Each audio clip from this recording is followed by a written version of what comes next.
So people ask in the beginning, which one is more important? Is it the idea itself? Is it the plan? Or is it execution that is most important? So the truth is, this 2026, ideas are like one snap away. AI will give you 50 business ideas in a minute. So you're no longer in the idea-centered world. Execution as well is very important because that's what transitions your idea into reality, into like a proper business. But a part that most small business owners keep, which is what we are talking about today, is the plan, the planning aspect of things. And that's what we're looking at today. So what's planning? In simple terms, so I don't make it so complicated. Planning is simply just executing your business on paper. Just putting all your ideas on paper, executing them, finding the right information as to if I want to do this, what do I need, what will it cost me? So you're essentially just running out your business, but on paper, not in the real life sense of it. You might think, okay, how can I do this? For experts, they understand that with a basic financial model, you can have a picture of what your business will feel like and how each aspect of your business interacts. But of course, you might not be familiar with that, so that's where professional help comes in. So it is common practice for people to just start their business without having a clear plan as to where they are starting, how they are moving, where they are going to. And it's a big mistake because the reality is what you will have noticed from your plan, you would then experience it in real life. And at that point in time, it will cost you money. Because let's say you're a baker, for instance, and you know that for me to produce 10 breads, I need 1 staff. But if you don't know that right from the planning phase and you just start producing breads, you'll find out that is either it goes 2 ways. Is that you have 1 staff and you're expecting the person to produce 20 breads for you, which will create like an suboptimal position, or you are producing 6 breads with 1 person when you can actually push that person to give you 10. So what planning does for you, it guides you, it gives you a sense of direction as to at every point in time, this is what I need, this is what I need to do in terms of sales, in terms of production, in terms of staffing. You have a clear understanding as to, okay, if I want to do this business like this is what will work for it. That's what planning does for you. Having a plan helps you understand a whole lot of things. It gives you a snapshot of your business at the back of your mind, so you are quicker at making decisions. Because if you already tested out on paper that, okay, with a marketing budget of 1 million, these are the strategies I can apply. So at that point, you don't have the 1M, but you already know that, okay, if I have 1M, this is what I would do. So it's not that when the 1M now comes, you are now running and testing ideas. Meanwhile, you could have tested it on paper to say that, okay, if you use influencers, which influencers takes this amount? You will have discovered influencers that can take your budget. It's not that when you now have 1 million, you're now trying to reach out and you start reaching out to influencers that charge maybe like 10, 5 million. You understand what I'm saying? So it gives you a shorter time to make decisions. So we need to find out some important information before we start a business, before we set out and go outside. Because the truth is, it will cost you money if you don't do it. The first thing we need to know is what exactly do we need to start. There are some businesses that we just basic business registration. Some people don't even need to register before they start. Some businesses allow for that. But there are other businesses where you need to get a license. Apart from the business registration we do with CAC, there are other further licenses you might need to get. So we need to be clear on what is required at every stage of our business. So the first and the most important one has to do with your legal status, which is your business registration and any other license you need to operate. Maybe like a pharmacy, for instance, without knowing that, okay, there are some other legal documents you need to have before you can fully operate a pharmacy. You've started, you've collected shop, you've bought drugs, you've hired people. Then all of a sudden, one guy just comes to your office one day, asks 1 or 2 questions, and the next thing you know, that business is shutting down. Not because you don't know how to do the business or you don't have money to execute the business, but you just kept a very important information, which is you didn't find out the right things you need before you start that particular line of business. So planning helps us know everything. Your planning phase is more like you're deciding on how you want your business to go. You're deciding on how big you want it to go. You're deciding on who you are targeting, who do you want to sell this business to. You are deciding on a whole lot of things without spending money. That's the advantage of planning. So if you don't plan, these decisions will cost you money later on. But if you plan, you have a clear understanding as to if I'm doing this like this, then I need to do this as well. So planning gives you like a clear sense of direction. After you know your legal status, you know that, okay, yes, these are the licenses, these are the things I need to get. You also need to plan your business model, because what business model means is the style in which you want to do your business. Planning also helps you decide on which style to use, because if you choose a different style, it might cost you more. So let me use this example of either doing food delivery online or opening a restaurant.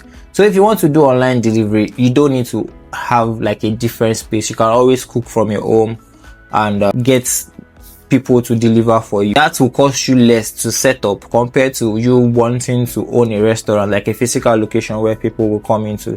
So that one has extra costs like rent, furnitures, entertainment. You might just at that point decide that, okay, with the amount of money I have, I think I can start off as an online delivery business. Then after a while, when I get more money, then I'll transition into a restaurant. Or you see that, okay, I have enough to actually own a proper restaurant, and that's what I want.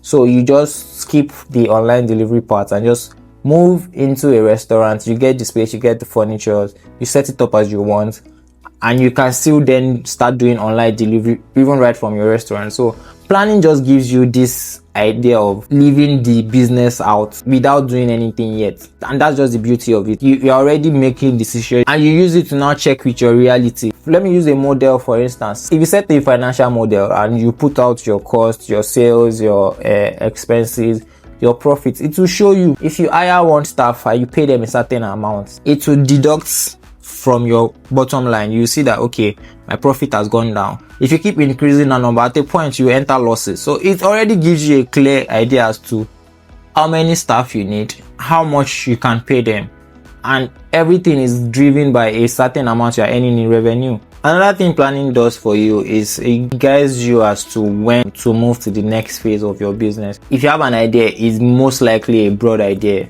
You probably want to say, I want to own a record label. Owning a record label is a broad task. So planning helps you break it down into steps. So it gives you a path to follow in order to achieve your broader objectives. It gives you a sense of at what point do we hire more staff? At what point do we get a physical location?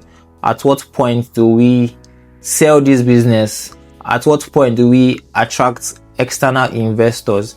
So with a plan, there are measurable steps as to when I earn this amount of money, I've achieved this goal. So when I earn this amount of money, I know that, okay, I've achieved level 1, I'm moving into level 2. And in level 2, these are the things I need to do. So you are just working with a sense of clarity that is unmatched, because you compare to someone that doesn't have a plan. That person, even if they are making money, they really don't know what the next step is, and they just might get stuck. But with planning, you won't get stuck, because it's clear to you that, okay, by the time I start earning 1 million, I want to expand from just doing online to owning a physical space. And by the time I hit 10 million, I want to open another branch in another state. You know, just put these things as wishes. What makes planning different from just thoughts is you've actually gone out, you've gotten the information, you've done the research, you have clear information as to, if I want to do this, this is what it will cost me. So that's what makes planning different from thinking. If you are thinking that this is different, planning, you have to get the correct information. With planning, that means you've gone to the market, you've asked, how much is this, how much is that? So you have a clear understanding of what it costs to create whatever you're trying to create. So planning helps you move from one level to another. You have clarity of purpose. You know your mission, you know your vision, you know your target audience, you know your suppliers, you know how they move. There are some industries that the prices changes every day. You understand how you're going to do your pricing. There are some other industries that the prices are more stable. So with such, you know that, okay, this is what I can do, this is how I can sell, this is how much I can sell. You can also have advantage over your competitors, in the sense that a lot of people focus more on the selling price, but with planning, you can use quantity to have an edge over other people, reduce your price and sell more quantity. So these are the things you can play with. You are just playing out strategies, playing out ideas, playing out your expectation without spending any money. So let's quickly highlight the key features of planning. Planning is not just about thinking as to this is what I want. There are key things you have to be thinking about. So the key features of planning, I'll just pick 3 of them. The first is it has to be goal oriented. If you don't have a specific goal you are targeting, then it's just called wishful thinking. So your plan has to have a specific goal as to, okay, I want to start this business to achieve this purpose. It can't be generic and it has to be unique to you. You can't be using another person's plan to work on your own ideas, because your plan has to depend on your own resource, depend on your own skill level, depend on your own time and availability. So let's say you have a plan now you are working with, and it's not your plan, it's someone else's plan. Even if you have the same skill as that person, or you have the same capital resource as that person, you might not have the same time that the person has to expend. So you just discover that even 2 people working on the same plan, just a common difference in time and availability gives one person a better result compared to the other. So your plan has to be goal oriented, and the goal has to be specific to you. Second thing is your plan has to be future oriented. You can't just keep planning in the present form. It has to have steps as to, in the beginning, in the first phase, this is what we're going to achieve. In this, after we achieve this, we're going to move to the next phase, and these are the decisions we'll make in the next phase. So your plan always have to be future oriented. There has to be something that says we'll start with this, but when we get to this point, we will change into something else in the future. Another thing is your plan has to be measurable. You have to be able to understand that this is what determines what we'll do next. You can use different things to measure. So you can use time to measure. But let's say after we reach 100 customers, we will change our brand logo. You know that at that point, if you have not gotten to 100, there's no need for you to change your brand logo. So very simple, clear and specific ideas. And a bonus feature I will add to it is that your plan has to be simple and clear. Another thing planning does is, in case you're not the one going to execute, with your plan, someone else should be able to read through it and say that, okay, this is what this person is trying to achieve, and they can run with it. So your plan has to be very simple and very clear, very detailed as well, but it does not have to be ambiguous. It's just having a clear, simple path to follow. That's the essence of a good plan. Your plan has to be flexible. As a small business, you have to have the flexibility of changing based on the current realities. Yeah, your idea is nice and your idea is great, but when you execute, sometimes you discover that whatever you thought was the normal thing to do is not what the market wants. So you need to be able to quickly adjust to fit into the market reality. To know, okay, I wanted to sell this thing for 500, but when you get to the market, you discover that people are not willing to buy it at 500. So you need to find a way to quickly say, okay, what can we do to make us sell it at 300, which is the price people are willing to buy it. So your plan has to be very flexible. You can't be rigid if you really want to make it as a small business owner. Essentially, there are different types of planning, but for the sake of this podcast, we're going to restrict it to just 2. We're just talking about the short-term plans and the long-term plans. Short-term planning is when you plan for a year. Let's just keep it at that. Anything you make plans for that is within or not more than a year, that's a short-term plan. That's something you have to execute almost immediately, if not immediately. Then long-term plan is like longer than, like, let's say 1 to 3, 4. Let's just keep it at anything above 1 year is a long-term plan, but anything within 1 year is a short-term plan. So you need a mix of both for your business. Like, you need the long-term plan to shape your vision, like as to, okay, after a certain number of years, this is where I want my business to be.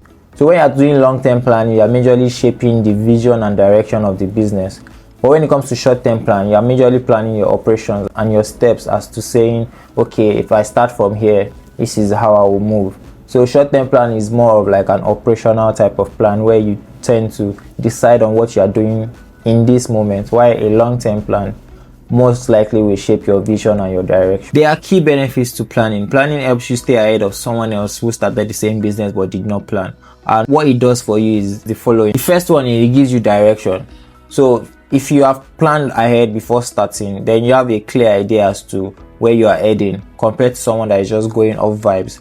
So having direction is one thing planning does for you, and it's a very key thing you need in business, because you know events can sway your decisions. Like, there'll be good times, there'll be bad times, but with a plan and with direction, you stay on course. It's easier to focus and stay on course. You're not swayed by the moment. So someone that didn't plan will probably hit one loss and feel like, this is not working. But with a plan, you have an understanding as to okay, this is expected at this point. So you move faster, you have a clear direction as to where you are going. Secondly, with planning, you are more efficient in the sense that you already have a picture of what you want. So it's easier for you to negotiate. It's easier for you to make decisions. It's easier for you to negotiate.